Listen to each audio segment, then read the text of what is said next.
Ha, ha, apa dia? Sedia senyap pasal skim instan? Siapa kata? Tak baik tahu tudung orang senyap ni. Biasa ni, babak karang, amboi. Kita intro dulu. La la la la la la la la. Assalamualaikum warahmatullahi. Bukan tak ada suara-suara nakal yang menuduh saya dan rakan-rakan saya dah senyap pasal isu skim insan. Bahkan mereka tuduh kami dah senyap pasal isu ambalan. Sejujurnya tuan-tuan dan puan-puan sekalian, kami bukannya senyap. Cumanya terlalu banyak isu yang mendatang sampai kami jadi tak sempat untuk mengulas satu persatu isu-isu ini. Selalu tahu saya kata macam ni. Masalah kami bukanlah ketiadaan isu untuk diulas. Tetapi terlalu banyak isu-isu yang datang yang hendak diulas sampai tahap kami jadi macam tunggang terbalik tau nak menguruskan satu persatu isu mendatang ini. Ni belum cerita bab konsert Kepci lagi. Belum cerita bab guru kafar ditukarkan mendadak lagi.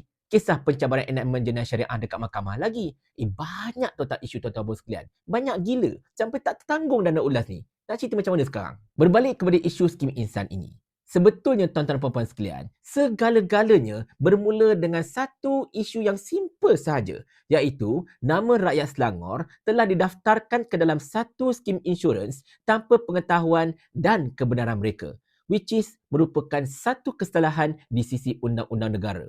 Namun ianya melarat berikutan siri pendedahan oleh para pejuang cyber seperti Nurul Islam Muhammad Yusof, Haris Nasril dan juga Khairul Azri, hingga membawa kepada persoalan mengenai hubungan kerajaan negeri Selangor dengan Ahlong berlesen. Namun, menerusi video ini tuan-tuan dan puan-puan sekalian, saya nak back to basics. Hanya mahu membangkitkan isu-isu utama berkenaan dengan skim insan ini supaya kita dapat kembali fokus. Tak adalah kita menerawang ke sana sini, betul tak? Isu yang pertama ialah salah guna data peribadi. Kelihatannya, kerajaan negeri Selangor cuba hendak cuci tangan dengan berselindung di sebalik alasan Akta PDPA tidak terguna pakai kepada kerajaan negeri berikutan penyalahgunaan data peribadi rakyat tersebut. Namun hakikatnya tuan-tuan dan puan-puan sekalian, data peribadi itu telah digunakan oleh sebuah syarikat swasta. Ya betul, WavePay Fintech yang menguruskan skim insan ini ialah sebuah syarikat swasta. Kerana apa? Kerana kerajaan negeri Selangor hanya memegang saham minoriti dalam syarikat tersebut menerusi 49% pegangan oleh Selangor e-wallet sendirian berhad. Maka, WavePay Fintech ini tidaklah layak untuk dikatakan sebagai anak syarikat kerajaan negeri Selangor. Oleh itu, kerajaan negeri Selangor ini tidak boleh berselindung di sebalik dengan hakikat Akta PDPA tidak terguna pakai atas kerajaan negeri. Kerana Akta PDPA ini boleh terguna pakai ke atas WavePay Fintech. Itu jelas. Isu yang kedua ialah salah guna daftar pemilih SPR. Ya, Amiruddin Syari sendiri telah mengakui daftar pemilih SPR memang digunakan untuk pendaftaran. Salah. Pra-pendaftaran skim ini. Namun, jumlah sebenar rakyat Selangor yang terlibat tidak pernah diketahui, melainkan angka-angka yang disebut oleh Teng Chang Kim, iaitu 3.56 juta pengundi Selangor telah mendaftar dalam skim ini. Bahkan Amiruddin sendiri pada bulan Julai yang baru berlalu menyatakan seramai 5.24 juta rakyat Selangor telah mendaftar untuk skim ini. Inikah jumlah sebenar rakyat Selangor yang terlibat? Dan kita nak tanya ni, boleh atau tidak daftar pemilih SPR memanglah boleh dibeli oleh mana-mana pihak, tetapi bolehkah ianya digunakan untuk tujuan selain daripada tujuan pilihan raya? Isu yang ketiga ialah data peribadi kita kini sudah berada di tangan sebuah syarikat swasta. Seperti mana yang saya jelaskan di atas, WavePay Fintech ialah syarikat swasta. Kerana apa? 51% saham mereka dimiliki oleh City Frank Resources sendirian berhad. Bila kita tahu dengan nyata data peribadi kita sudah digunakan oleh mereka ini untuk mendaftarkan, mempradaftarkan kita dalam skim ini, maka kita ada segala keraguan yang munasabah tentang siapa lagi yang ada data peribadi kita ini. Dan apakah jenis data peribadi kita yang mereka miliki? Adakah yang termasuk alamat rumah kita? Adakah yang termasuk juga alamat tempat kerja kita? Dan pelbagai lagi masalah. Apatah lagi, syarikat WavePay Fintech ini merupakan pemegang saham tunggal dalam syarikat pemberi pinjam wang berlesen iaitu WavePay Kredit Sendirian Berhad. Jadi kita nak tanya, adakah data kita kini sudah berada di tangan para pemberi pinjam berlesen ini? Kalau betul, ini sangat-sangat mencurigakan. Isu yang keempat ialah pendaftaran tanpa izin dan pengetahuan kita untuk skim insan ini. Kita mahu tahu sejauh manakah pendaftaran tanpa izin untuk skim insan ini melanggar undang-undang berkaitan insurans di Malaysia, serta apakah tindakan yang bakal dikenakan dan boleh dikenakan kepada pihak-pihak yang terlibat jika benar mereka telah melakukan kesalahan. Ini yang penting untuk kita tanyakan sebenarnya. Isu yang kelima ialah umat Islam di Selangor ini didaftarkan di bawah satu skim insurans yang tidak patuh syarak, bukan skim takaful. Yang ini sangat-sangat menyedihkan kerana seolah-olah umat Islam di Selangor dinafikan hak untuk memilih skim takaful yang lebih patuh syarak apabila pengendali skim insan ini terus saja mendaftarkan mereka, mempradaftarkan mereka dalam skim insurans yang tidak patuh syarak. Seolah-olahnya macam hendak memperbudak-budakkan rakyat Selangor saja.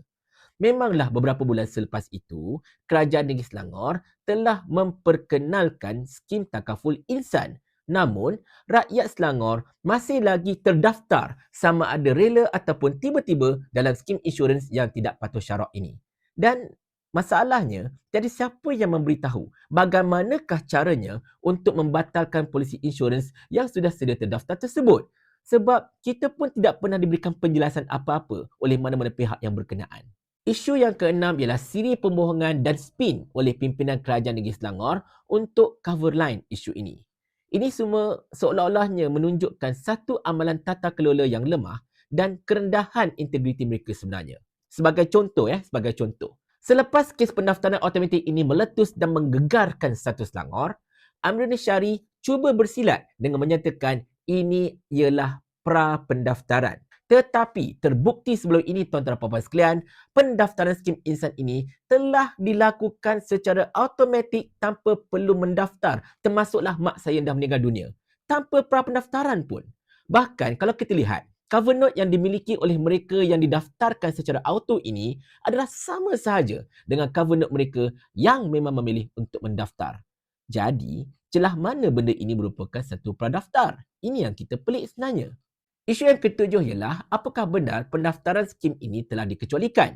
Tan Chang Kim ada mengeluarkan satu kenyataan bahawa WFP dan pihak syarikat insurans telah berunding untuk menambah baik proses di mana pendaftaran skim ini boleh dikecualikan dan pengesahan kelayakan untuk insurans ini hanya akan dibuat dan disemak semasa proses tuntutan. Benda ini tuan-tuan memang sangat tak jelas, mengelirukan dan menimbulkan keraguan. Adakah wujud mekanisme-mekanisme tertentu untuk menghalang penipuan dan pemalsuan kepada syarikat insurans? Adakah ini merupakan percubaan Tan Chang Kim untuk lari daripada dipertanggungjawabkan dengan seolah-olahnya cuba hendak menunjuk jari kepada M-Assurance, iaitu syarikat yang menyediakan polisi insurans ini? Dan tidakkah perkara ini bercanggah dengan kenyataan Amiruddin berkenaan dengan pradaftar tersebut? Isu yang ke-8 sangat-sangat menarik.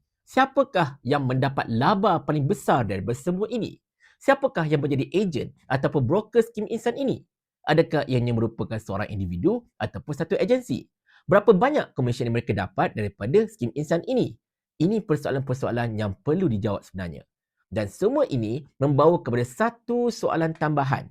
Mengapakah Kerajaan Selangor tidak gunakan sahaja Cellgate, iaitu sebuah anak syarikat milik PKNS 100% untuk menguruskan skim insan ini?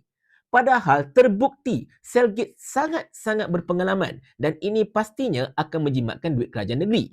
Kenapa? Kerana mereka sudah ada syarikat yang mempunyai kepakaran untuk menguruskan skim insan ini. Mengapakah diserahkan pengurusan skim insan ini kepada WFP Fintech yang berasal dari Pulau Pinang dan difahamkan pemilihan WFP Fintech ini dilakukan selepas tamat tempoh Request for Proposal RFP. Apa yang cuba dimainkan dekat sini sebenarnya? Tapi kan, bila kita sebut pasal Request for Proposal ni, dah 2 projek besar Kerajaan Negeri Selangor menyaksikan penyerahan projek kepada syarikat-syarikat yang menghantar proposal selepas RFP ditutup. Sekali masa projek Selangor Maritime Gateway dan kali ini skim insan pula. Dan kedua-dua syarikat SPV yang diwujudkan pula menyaksikan MBI hanya memegang 49% kepentingan seterusnya menjadi pemegang saham minoriti di dalam syarikat-syarikat SPV tersebut, iaitu di landasan lumayan berjaya Sdn Bhd dan kini WFP Fintech Sdn Bhd. Kebetulan ataupun inikah tata kelola yang cuba diamalkan oleh Kerajaan Negeri Selangor? Tetapi biasalah tuan-tuan dan puan sekalian, kerajaan ini kan kerajaan mereka. Mereka boleh buat sesuka hati mereka. Sebab Sani Hamzan dah kabur lama dah. Kita je yang lalai. Kerajaan ni kerajaan kami. Jadi ikut suka kami lah. Paling kurang aku ada formula. Ni kau ada menteri berlambat-lambat ni satu formula pun tak ada. Otak letak dekat mana? Saya ulang. Sampai Abang Jamil mampus.